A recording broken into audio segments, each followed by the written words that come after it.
Welcome to homeworklib. Which graph represents reflecting the triangle ABC about the origin?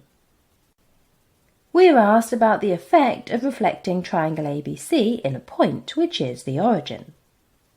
So triangle ABC is the object, and we need to determine which of the four triangles is the correct image for this transformation.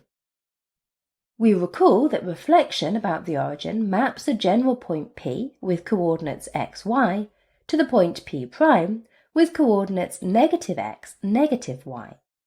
Or, in other words, P and P' have the same coordinates but with opposite signs. The 2 points are the same distance from the origin, but on opposite sides of it in a straight line. We can see immediately then that graph A cannot be the correct graph, because whilst the x-coordinates have changed sign, the y-coordinates have not. Also, if we draw straight lines from each vertex of triangle ABC to the origin, and continue these lines, we can see that the image of triangle ABC after reflection about the origin should be in the third quadrant. For this reason, we can actually eliminate both A and B, because the image is in the incorrect quadrant.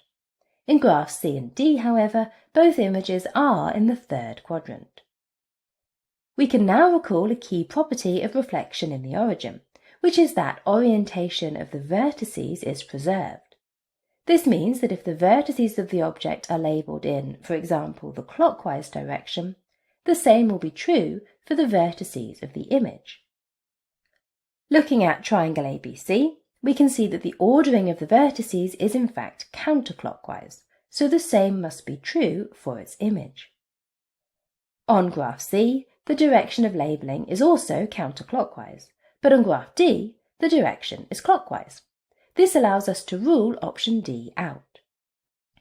Only graph C remains, and we can check that this is indeed correct by connecting corresponding vertices and observing that they are indeed equal distance from the origin, but on opposite sides in a straight line. So option C is the correct graph to represent a reflection of triangle ABC about the origin.